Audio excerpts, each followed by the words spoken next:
اگر وطن دوست نباشی، وطن خود را دوست نداری، سرزمین اجدادی را دوست نداری، رشد و ترقی نمیشه. اگر همه ما حسی بیگانه پرستی داشته باشه، یک تمام با طرف یا یک طرف با چپ با طرف راست. اولی سالهای 90 همین بود. حسی بلندی وطن دوستی داشتن، حسی بلندی ملی داشتن. دیگر چی امروز ما را نمیدونم. اگر همین چی در ما وجودی ما باشد، هر فردی تاجیکستان دیگرش سازندگی است، بنیادکاری است، رشد است، ترقیات است. پرابلم دیگر نیست.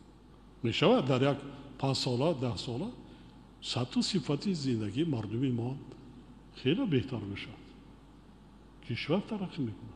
از هیچی نترسیتان. شکرانه کنید که ما تاجیکان کشور صاحب استقلال هستیم. استقلالیت برای مقدس ترین، اینا دایم مقدس ترین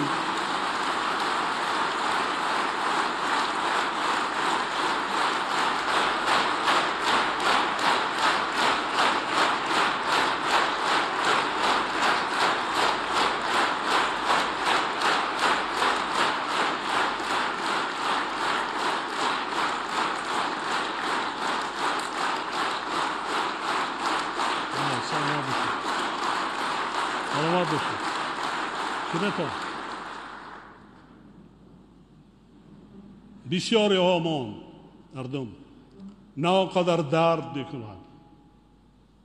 نترسیم. برای چی میترسیم؟ از کی میترسیم؟ ما هم اعضای کلی سازمانهای بانفوذ بین المللی هستیم. یک آواز داریم. ملت تاجیک ملت قدیمه است. تاریخ باستانی دارد. ملت کوچک نیست. تاریخ تمدن بنیاد بای غنی دارد.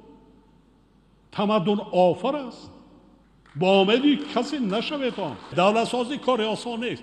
در یک 10 ساله 10 ساله نه 100 ساله ها فرزندان سرسپرده، فرزندان در کار که جان خودش برای پیشرفت و ترقیات دولت خودش ایثار میکنند.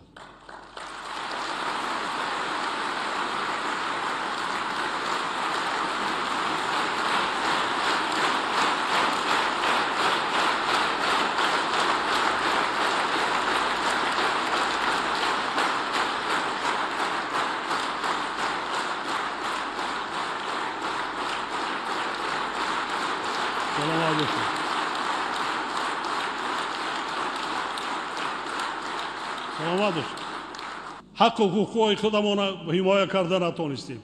احواز صاحب استقلالات کرده مونده کار.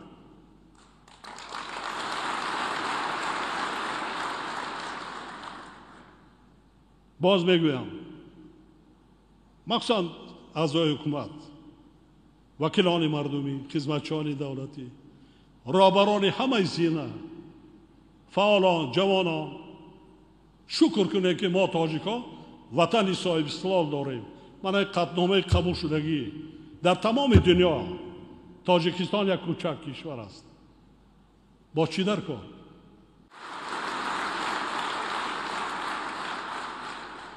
ما مشکلی داریم.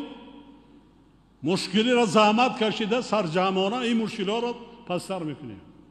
هیچ کس آمده برای ما شما دولت نمیسازد.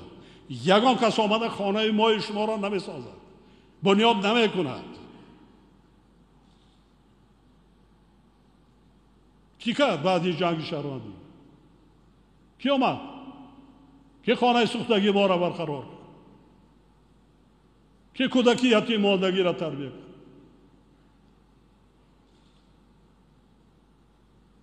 همه تماشابین بود. طعنه و ملامت مال میکنند. تاجیکستان جنگ زده.